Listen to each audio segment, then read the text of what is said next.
비상계엄 사태 후 여진이 이어지고 있습니다. 어제도 국내 증시 양대 지수는 하락했습니다.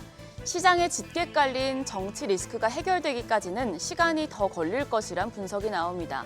당분간은 변동성에 유의하셔야겠는데요. 그 어느 때보다 냉철한 시장 판단이 필요한 시점입니다. 어제장 복귀하면서 오늘장에 영향을 줄 뉴스들도 함께 정리하시죠. 어제 코스피와 코스닥 모두 0.9% 내외의 약세를 기록했습니다. 앞서 미증시 쪽에서 반도체 쪽이 워낙 좋았기 때문에 우리 증시에서도 국내 반도체 대형주들이 선방하면서 지수의 하단을 방어해줬었는데요. 그럼에도 정치 리스크가 짙게 깔린 상황에서 적극적인 매수세가 들어오지 않으면서 양시장 후반으로 갈수록 낙폭을 키웠습니다. 코스닥 특히 최근 5거래일 중에 4거래일 동안 하락 종목이 1000개를 넘으면서 전방위적인 약세장이 이어지고 있습니다. 외국인의 셀코리아는 계속되고 있습니다. 외국인 어제도 양시장에서 순매도를 진행했습니다. 유가증권 시장에서는 3,186억 원어치를 팔아치웠는데 매도 규모가 더 확대되지 않은 점은 그나마 다행입니다. 이런 가운데 기관이 562억 원 순매수했고 기관 개인도 1,653억 원 매수 우위를 기록했습니다. 코스닥 시장에서도 외국인은 223억 원 팔자 포지션을 취했습니다. 개인도 54억 원 순매도했는데요. 반면에 기관은 362억 원 매수 우위를 기록했습니다. 반도체 대형주는 올랐지만 지수까지 끌어올리기엔 역부족이었나 봅니다. 어제 반도체 투톱이 나란히 상승부를 켰습니다. 삼성전자가 1.13% 강세, SK하이닉스는 3% 가까이 올랐습니다. 미국 반도체 기업 마벨테크놀로지의 실적 호조 등의 영향을 받았습니다. 특히 엔비디아가 신제품을 계획보다 앞당겨 출시할 것이란 보도에 SK하이닉스의 상승폭이 컸는데요. SK하이닉스 지난 3거래일 동안에 주가가 10% 가까이 뛴 상황입니다. 한편 시총 6위에 고려아연이 이름을 올렸습니다. 하루 만에 20% 가까운 시세를 분출하면서 마감가 200만 원을 기록했습니다. 임시 주주총회를 앞두고 매수세가 붙고 있는데 국내 증시에서 종가 기준으로 주당 200만 원 주식이 나온 건 2017년 3월 액면 분할 전 삼성전자 이후에 7년 만에 처음입니다. 한편 KB금융은 10% 넘게 급락하면서 시총 10위까지 내려앉았는데요. 정치적 리스크가 확대되면서 밸류업 정책이 예상대로 이행될 것인지에 대한 불안감이 주가를 끌어내렸습니다. 코스닥 시총 상위 종목 중에서는 HLB와 휴젤이 상승부를 킨 걸 제외하면 8개 종목이 일제히 하락했습니다. 알테오젠과 에코프로비엠, 에코프로 모두 2, 3%대 약세를 보였고 엔캠이 5.4% 하락해서 시총 10위권 중에 약세의 골이 가장 깊었습니다.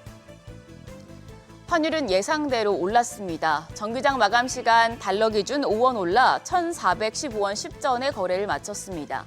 계엄 사태 여파로 시장 불안이 계속되면서 환율이 1,410원대를 넘으면서 상승세를 이어가고 있습니다.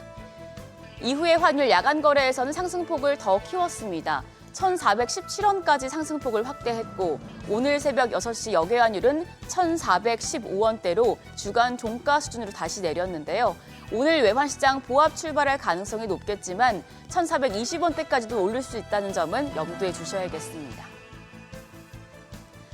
정치 리스크에 흔들리는 시장, 일단 양 지수 모두 ADR 지표상 과매도권에 진입했고 이 자리에서 반등 시그널가 나올지 주목됩니다. 이슈가 있는 업종들은 더 꼼꼼하게 체크하셔야겠는데요. 오늘은 자율주행과 AI 컴퓨터, 반도체 그리고 은행 관련 뉴스 정리했습니다. 일단 자율주행 관련주, 간밤 테슬라가 로보택시 기대감에 장중에 52주 신고가를 기록할 정도로 주가가 강세를 보였었는데요. 국내 증시에서도 로보택시 관련주, 자율주행 쪽이 영향을 받을 수 있겠습니다. 그리고 AI 컴퓨터 관련해서는 여러 섹터가 움직일 수도 있겠는데요. 일론 머스크가 이끄는 AI 스타트업 xAI가 지금도 세계 최대 규모의 AI 컴퓨터로 꼽히는 콜로서스의 규모를 10배로 키우겠다는 계획을 밝혔기 때문입니다. 콜로서스 슈퍼컴퓨터를 10배로 확장하려면 굉장히 서버와 방대한 서버 그리고 전원 공급 냉각 장치가 필요합니다. 그렇다면 자연스럽게 액침 냉각과 전력 설비 쪽이 주목받을 수 있겠고요. 데이터 센터용 전력 수요를 맞추려면 안정적인 전력이 필요하기 때문에 원전주까지도 주목받을 수 있겠습니다. 그리고 콜로서스에 엔비디아 칩 100만 개가 탑재되기 때문에 HBM 관련주도 영향을 받을 수 있는데 이제 AI 반도체를 넘어서 양자 컴퓨팅까지도 차세대 먹거리로 주목을 받고 있죠. 간밤에 뉴욕 증시에서 양자 컴퓨터 관련주인 아이온큐가 7.5% 상승하기도 했기 때문에 국내 양자 컴퓨터 관련주 흐름도 확인하시면 좋겠습니다.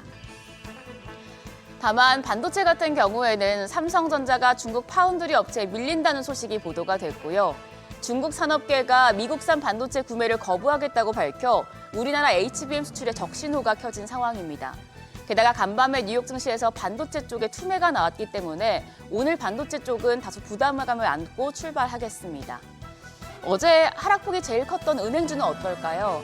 하나투자증권은 지금 은행주의 주가 하락이 과도하다면서 시장에서 우려하는 주주 환원책이 백지화될 것이란 걱정은 비현실적이라며 여전히 은행업을 긍정적으로 평가했는데요. 어제 급락 이후에 KB금융 등 은행주 시간의 거래에서 강보합 수준이었는데 오늘은 눈에 띄는 반대 흐름 보여줄지 상황 보셔야겠습니다.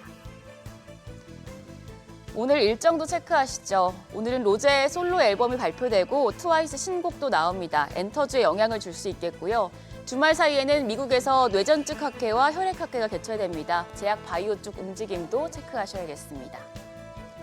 어제 시간의 거래에서는 소노그룹 관련주가 강했습니다. 대명 소노그룹의 지주회사인 소노인터내셔널이 내년 유가증권 시장 상장을 추진한다는 소식에 소노그룹과 관련된 종목들이 상승했는데요. 오늘 장까지 강한 흐름 이어갈지 지켜보시죠. 계엄 사태 이후에 혼란한 국내 증시, 내일 저녁에 윤석열 대통령 탄핵 소추안 표결이 이루어질 예정인 만큼 정치 리스크는 오늘까지 이어질 수 있겠습니다. 게다가 간밤 뉴욕 증시까지 부진했기 때문에 오늘도 냉철한 시장 판단과 신중한 접근이 필요해 보입니다. 지금까지 어제장 오늘장이었습니다.